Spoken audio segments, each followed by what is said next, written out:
de le voir, voici des gens qui sont des professionnels de la pêche. Amen. C'est-à-dire qu'à ces personnes, on n'a plus rien à enseigner. Mais il s'est trouvé que, après plusieurs heures d'efforts, la nuit et autres, ils n'ont rien pris. Amen. Mais le Seigneur Jésus leur a dit de changer leur stratégie, c'est-à-dire aller en eau profonde. Amen. Et j'aimerais adapter ce message à notre vie. Parfois, lorsque nous essayons de faire certaines choses, ce n'est pas parce que la méthode n'est pas bonne, mais ça demande souvent la persistance pour amener certains projets que Dieu nous a confiés à la réalisation. Amen. Lorsque nous étions au Ghana, j'avais décidé d'aller prier au bord de la mer. Et j'ai assisté à une scène qui m'a tellement enseigné que je me suis dit, Dieu est en train de me parler. J'ai vu des pêcheurs qui étaient venus. Au Ghana, vous voyez, il y a un village de pêcheurs qu'on appelle Kokrobité. Là-bas, ce ne sont que des pêcheurs qui y résident. Et les gens vont mettre leur filet, mais à 5 h du matin, ils vont aller en mer pour sortir leur filet. Comme la parole de Dieu nous parle de la pêche, c'est un bon message et c'est une bonne leçon à appliquer à notre vie. Je me suis vu assister à ce qui était l'une des plus grandes leçons de la persistance et de la persévérance dans tout ce que nous faisons. La mer était tellement agitée que les vagues même m'ont forcé à me déplacer de là où j'étais. Mais ces pêcheurs étaient des gens qui ne reculaient en aucun cas. J'ai vu ces personnes aller jusqu'au point de franchir les vagues, mais elles ont été ramenées par des vagues, renversées, même d'autres étaient dans l'eau, ressortaient, ils remettaient leur bague et essayaient. À un moment donné, je me suis dit, mais pourquoi ces gars-là n'abandonnent pas? Mais ils n'étaient pas prêts à renoncer. Ils ont persisté et j'ai compté jusqu'à plus de 10 reprises. Imaginez 5h30 jusqu'à vers 6h et quelques. C'est là qu'avec plus d'efforts, au lieu d'affronter la vague de face, ils ont pris la vague de côté et après ils ont cassé pour avancer. Amen. Ça a été vraiment un point tournant de ma vie. Parce que nous étions dans une situation où j'avais besoin que Dieu me parle. Mais la Bible déclare que Dieu parle tantôt d'une manière, tantôt d'une autre. Et c'est là que j'ai compris que souvent, dans la prière, il faut souvent de la flexibilité. C'est-à-dire quoi? Tu as ta méthode à toi. Mais il peut arriver des moments où l'ennemi t'a tellement étudié qu'il arrive des jours même les prières qui fonctionnaient hier ne peuvent ne pas fonctionner aujourd'hui. Ça demande de la flexibilité pour revoir ta stratégie. Ces pêcheurs ont échoué à plusieurs reprises pendant près d'une heure, lutté avec des vagues. Mais ils ont constaté qu'au lieu de prendre les vagues de face, il serait mieux d'aller et de changer les vagues. Et au moment où, de changer de sens, et au moment où les vagues se rabaissent, et ils ont pris maintenant de face. Vous voyez, souvent, on veut forcer tellement certaines choses à se régler qu'on se fait plus de mal que de bien. Donc, pour que nos prières portent, il nous faut de la flexibilité. Être flexible consiste souvent à revoir sa position. Amen. Amen. À écouter autrui. Amen. À analyser la situation. Oui, quand on te demande de prier, excusez-moi, tu dis oui, je prie. Bon, est-ce que depuis des années, ta méthode de prière produit des fruits? Tu as investi, tu as fait le plan comme papa nous a dit tout à l'heure. Mais est-ce que le plan fonctionne? Pour qu'un projet puisse réussir, ça demande de la flexibilité. Pour revenir à soi-même, pour dire c'est vrai, j'avais foi en mon projet, je croyais que tout allait fonctionner. Mais maintenant que je me trouve face à un mur, que dois-je faire? C'est ce que j'appelle être flexible, c'est-à-dire parfois revoir sa position, revoir sa méthode, revoir sa stratégie pour repartir. Nous avons coutume d'entendre les gens dire, pour mieux sauter, il faut reculer. On ne peut pas se mettre devant un mur et sauter. Même quand nous regardons les Jeux olympiques, les gens prennent leur allure pour sauter. Et même quand ça n'a pas marché, on leur donne une seconde chance pour retenter. Et lorsque on leur donne la chance pour retenter, ils vont de manière intelligente. Lorsque Thomas Edison avait réussi à créer la lumière après la 10 millième tentative, 10 millième tentative, il a dit, échouer, c'est reprendre de manière plus intelligente. Et parfois, pour répondre de manière plus intelligente, pour que nos prières fonctionnent, nous devons revoir nos stratégies. Amen. Amen. Nous devons revoir nos stratégies. Dis à ton frère et à ta soeur, revois tes stratégies. Ce n'est pas parce que Dieu ne t'écoute pas. Revois tes stratégies. Revois tes stratégies. Répète avec mon Seigneur, que tout projet que tu m'as confié pour ta gloire, mais qui a été bloqué, soit débloqué dans le nom de Jésus. Soit débloqué dans le nom de Jésus. Soit débloqué dans le nom de Jésus. Soit débloqué dans le nom de Jésus. Soit débloqué dans le nom de Jésus. Amen.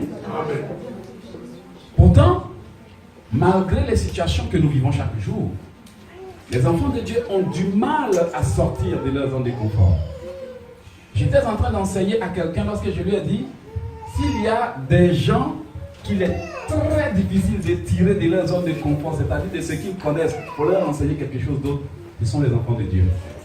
Amen. Amen. Je répète, s'il y a des gens qu'il est difficile de tirer de leur zone de confort, ce sont les enfants de Dieu. Et parfois, nous, enfants de Dieu, tous autant que nous sommes, devons apprendre la flexibilité. Aujourd'hui, notre papa peut donner une prophétie. Quand tu pries et que cette prophétie ne s'accomplit pas, il ne s'agit pas d'insister et de continuer à persister et à persister. Je n'ai jamais vu quelqu'un qui est sur une mauvaise voie et qui va persister pour arriver là où il va. Amen. Je n'ai jamais vu quelqu'un qui répète une erreur et persiste pour avoir un bon résultat. La meilleure chose à faire, c'est de revenir sur soi-même et de changer de stratégie. Amen. Amen. Pourquoi est-ce que souvent les prières échouent ou prennent du temps pour donner des réponses? Comme je le dis toujours, la prière est un combat spirituel qui nous oppose aux forces des ténèbres. Et parfois, ces forces ont tellement infiltré les églises. Amen. Deux fois même, ces forces ont tellement infiltré nos maisons. Ils savent tout de nos maisons. Amen. Amen. Et nos faiblesses deviennent comme leur arme fatale. Et ça demande que quand les gens nous connaissent trop, quand les gens en savent trop de nous, quand nous avons trop été exposés et que l'ennemi même finit par connaître nos faiblesses pour s'en servir, ça demande que nous changions souvent de stratégie. Amen. C'est en cela la flexibilité. Revois ta position, devenir du moins une nouvelle personne. Dans le livre de Luc, Jésus nous a montré exactement que parfois, même si tu as déjà essayé, ça demande de changer ta position, ta stratégie. Amen. Amen. J'ai suivi l'interview d'un homme, d'un entraîneur de basket très célèbre aux États-Unis, et lui on demandait qu'est-ce qui était l'une de ses qualités, en fait, ce qui l'a emmené, la qualité qui l'a emmené là où il est. Il a dit quelque chose qui m'a vraiment touché. Il dit, je me suis assuré à ce que mes adversaires ne sachent jamais ce que je valorise dans la vie. Amen. Amen. Je me suis assuré à ce que mes adversaires ne sachent jamais ce que je valorise dans la vie. Et la dame a demandé, et pourquoi? Il dit, parce que dès qu'ils savent ce que tu valorises dans la vie, ça devient maintenant leur point d'attaque. Aujourd'hui, nos foyers sont les points d'attaque. Le mariage, les points d'attaque. L'église, les points d'attaque. Nos carrières, les points d'attaque. On ne se rend pas compte que c'est parce que nous sommes sous une oppression des gens qui ne veulent même pas qu'on réussisse. On croit que le problème vient toujours des autres. Mais il n'y a aucun problème qui vient des autres, à moins que ce soit d'abord occasionné dans le spirituel. Donc, ça demande la discrétion quand on veut faire des projets. Dis, sois discret. Sois discret. Sois discret. Sois discret. Sois discret. Sois discret. Amen. Amen. Lorsque nous étions arrivés au Canada, les premiers jours de notre vie ici ont été des jours incroyables. J'ai dormi, je ne faisais même pas de mauvais rêves. J'ai dit, attends, qu'est-ce qui se passe? Et comme on dit, chez nous, je suis allé, j'ai un frère à qui je voulais dire qu'on est arrivé, qu'on est bien arrivé, on est en paix. Et j'ai appelé ce frère, je lui ai dit, on est dans tel coin, dans tel endroit, dans tel pays, dans tel quartier, qu'on est bien rentré. à partir du moment que j'ai appelé le frère, tout le village a su. Lorsque tout le village a su, chaque nuit c'était des batailles en rêve. Ce qui veut dire que si l'ennemi ne sait pas où tu es, il ne peut pas savoir. S'il n'arrive pas à te localiser, il ne peut pas savoir. S'il ne sait pas quels sont les projets de ton foyer, il ne peut pas savoir. S'il ne sait pas quels sont les problèmes de ton foyer, il ne peut pas les amplifier. Et parfois, malgré que le livre de Michée nous dit, garde la porte de tes lèvres. Malgré que le livre de Proverbes nous dit que celui qui parle trop ne tarde pas de pécher, on continue toujours de nous exposer nos projets. Et finalement, on dit, mais Seigneur, tu as dit, pourquoi ça ne marche pas? Pour que nos prières fonctionnent, ce n'est pas tout ce pourquoi nous prions que l'ennemi doit savoir, que tout le monde doit savoir. Amen. Parce que si vous vivez avec une personne qui manque de prières, cette personne devient déjà le problème. Je vais vous donner un exemple. Lorsque j'étais pasteur quelque part au centre-ville de Montréal, j'ai fait un rêve étrange. C'est là que ça devient important d'être très discret. Amen. Répète, dis à ton voisin, sois discret. Sois discret. Tout le monde n'aime pas les bonnes choses. Alors j'ai fait un rêve dans lequel quelqu'un de ma famille m'interrogeait. Tu es allé au Canada, comment tu vis? Et je ne me rendais pas compte de ce qui se passait, mais je lui répondais avec une telle facilité que moi-même, quand je me suis réveillé, j'étais stupéfait. J'ai dit, mais pourquoi je lui disais toutes ces choses? En rêve, je lui donnais toutes les réponses qu'il voulait. Et lorsque je me suis réveillé, j'étais en train de demander à Dieu, qu'est-ce que ce rêve veut dire? Et Dieu dit, je viens maintenant de te révéler comment la sorcellerie fait pour savoir tout ce que vous voulez faire. Vous n'avez jamais remarqué qu'aussitôt que vous avancez un projet, des problèmes commencent, des blocages, des difficultés. Les gens du village ne savent pas, mais vous allez les voir en rêve tout de suite. Voici ce que Dieu m'a dit. Il dit, quand tu annonces ton projet à quelqu'un qui n'a pas de vie de prière, les forces de la sorcellerie ont la capacité de convoquer cette personne dans le spirituel. Et maintenant d'interroger son âme. Le frère t'a dit quoi? Tu sais quoi de lui? C'est pour ça qu'il y a des amis qui viennent dans nos vies, qui viennent au nom de Jésus, mais qui ne sont pas pour Jésus. Ce sont des espions. Quand ils vont quitter l'église, par exemple, ils vont aller dans les ténèbres. Tout ce qu'ils ont entendu, ils vont aller faire les rapports.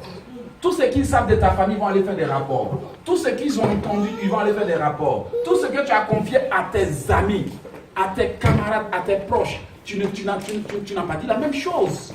À tes parents, à tes frères, à ceux qui commandent tes projets. Mais tu te rends compte que, aussitôt que tu as expliqué ce projet, c'est comme si des malheurs t'accablaient. Amen. Donc, c'est pour juste dire que nous devons de temps à autre faire très attention à ceux à qui nous confions nos projets. Amen.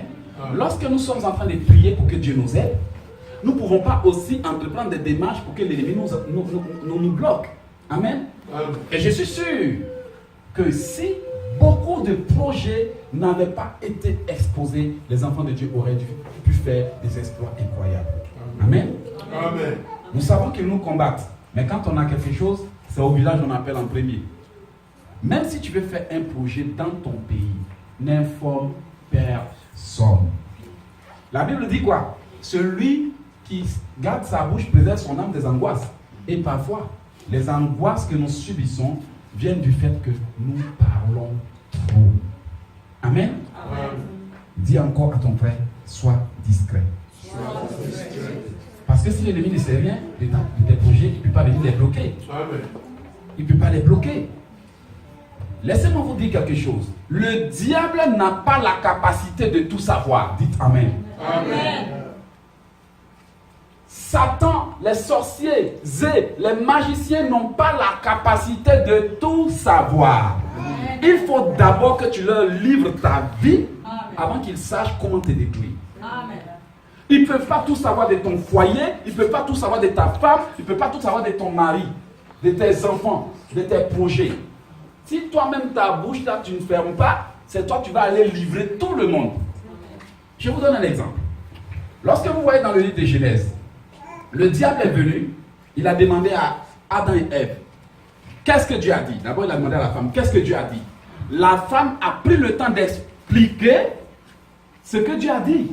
Maintenant, sur la base de ce qu'il a entendu, et puis il a dit maintenant, est-ce que Dieu a vraiment dit ça? Si lui savait tout, lui le diable, pourquoi est-ce qu'il n'est pas allé directement au point? C'est parce que le diable ne peut pas être partout, il ne peut pas savoir tout en même temps. Amen.